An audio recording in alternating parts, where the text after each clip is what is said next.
Hello, magandang araw, malamig na umaga mula dito sa Alexandria, Egypt.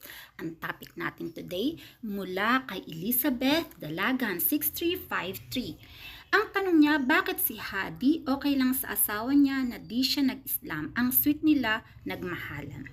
Mula nung na-receive ko tong message na to, nag-search kaagad ako tungkol kay Hadi. At nakita ko naman na naka-cover siya. Kaya na-confuse ako kasi dito sa Egypt, yung mga naka-cover, Muslims sila. So, may mga Christians na nagko-cover pero sa loob lang ng simbahan. Kasi nakapunta rin ako sa simbahan ng mga Christians. Dahil doon mismo sa school ng mga anak ko, alam nyo naman dati akong Christian. Doon mismo sa school ng mga anak ko, katabi ay Christian or church. So, na-confuse ako sa sinasabi ng sender. Pero, wala tayong pakialam kung paano i-handle ng isang tao ang relasyon niya sa Diyos. Between lang sa Diyos at sa Kanya yon. Dapat hindi tayo makialam. Katulad ko, pinanganak akong Christian, tapos nag-convert ako as Muslim by my own will. Tanong pa nga sa akin ng father-in-law ko noon, nung buhay pa siya, kung gusto ko raw ba mag-Muslim. Pero ang sagot ko sa kanya, natatandaan ko pa, na hindi, dahil sa yung anak ninyo, Muslim, magmumuslim ako. Gusto kong hintayin yung tawag ng Diyos. Kasi, relasyon ko to sa Kanya. Between me and God. Sabi ko sa Kanya, natatandaan ko pa talaga. By time, lead by example ng father-in-law ko. At saka nakikita ko sa kanila kung paano sila nagdarasal, nagsasalita, nakikipagkapwa-tao, doon ako nakarealize. After ng father-in-law kong mamatay, nagseryoso na akong hanapin ang katotohanan. Baliktad kami ni Hadi. Kasi ako Muslim ako, pero hindi ako nagko-cover ng buhok. Pero huwag kayong magtaka kasi maraming mga babaeng Muslim dito na hindi nagko-cover ng buhok. Kasi ang pag-cover ng buhok, choice yon. Although, advisable yun sa Islam. Ayaw naman nating mag-cover sa simula, tapos tatanggalin natin bandang uli. Ayun naman, pangit. Tinanong ko yung asawa ko kung dapat ba akong mag-cover. Sabi niya, it's up to you. Wala siyang problema.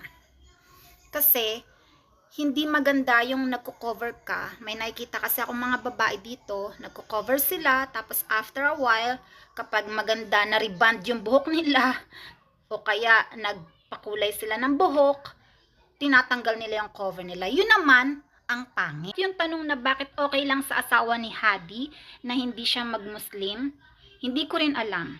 Kahit na mag-usap kami ni Hadi, ayaw ko siyang tanungin kasi ayaw kong i-middle yung sarili ko doon. Huwag nating pakialaman. Hindi natin alam yung kondisyon nila sa isa't isa, kung ano yung pinag-usapan nila, bakit siya nagko-cover pero hindi siya Muslim.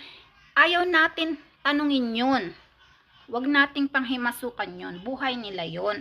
Pero ang alam ko, ang sabi sa akin ng father-in-law ko, bakit yung Christian na babae, pwede siyang mag-asawa ng Muslim na lalaki. Pero yung Christian na lalaki, hindi siya pwedeng makapag-asawa. Hindi nila pinapayagan na mag-asawa ng Muslim na babae. Kasi, yung lalaki ang magli-lead sa kanya. Dapat maintindihan ninyo. Turo to sa akin ng father-in-law ko at saka ng asawa ko. Noon, bago pa lang ako dito sa Egypt. Na ang lalaki, ang pinakamalaking responsibilidad niya, hindi lang finances, pagpo-provide ng buong buo sa bahay at saka sa asawa niya, sa mga anak niya. Isa rin sa pinakamalaking niyang responsibilidad ay yung pagli-lead sa asawa niya sa tamang direksyon. Kasi, at the end, tatanungin siya ng Diyos. Ayan, galing yan sa asawa ko. Na kung anong ginawa niya sa asawa niya.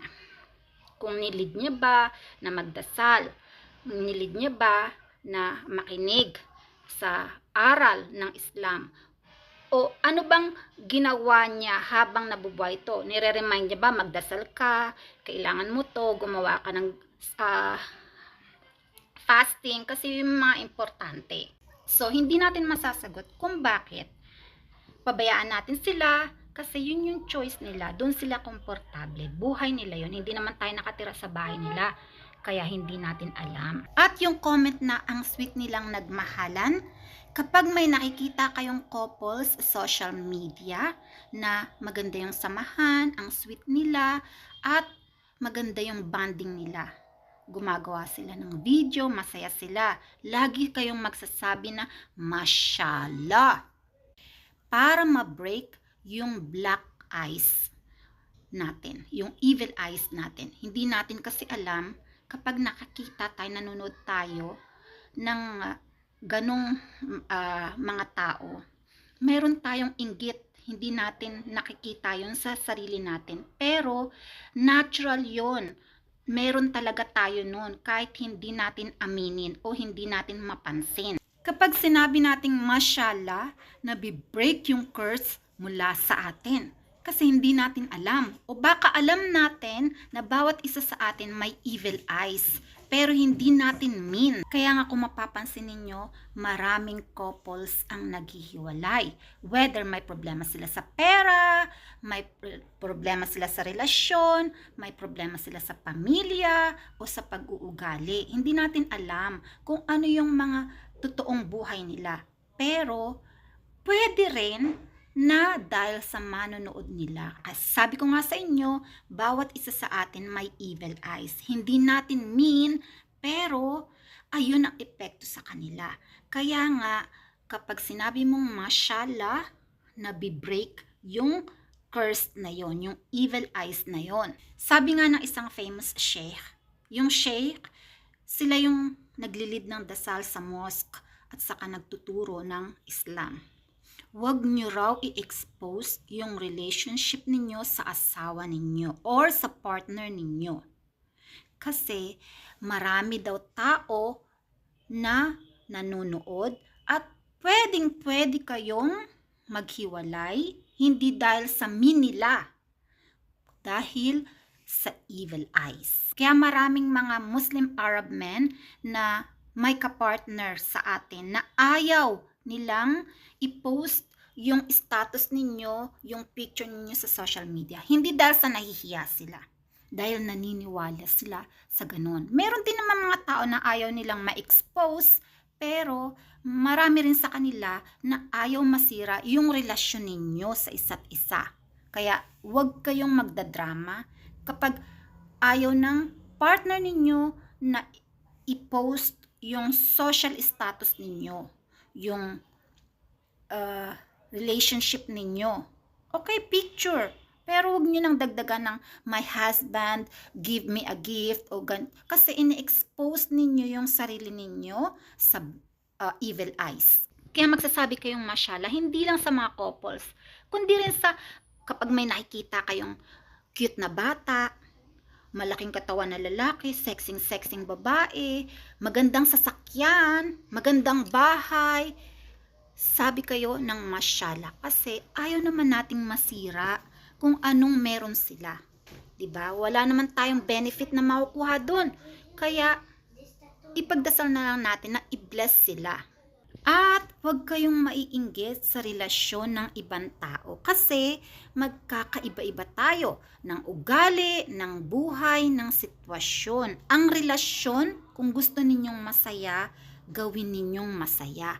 Kayo ang huhubog ng inyong relasyon. Hindi ninyo kailangan ng model o hindi ninyo kailangan ng mga taong paparisan.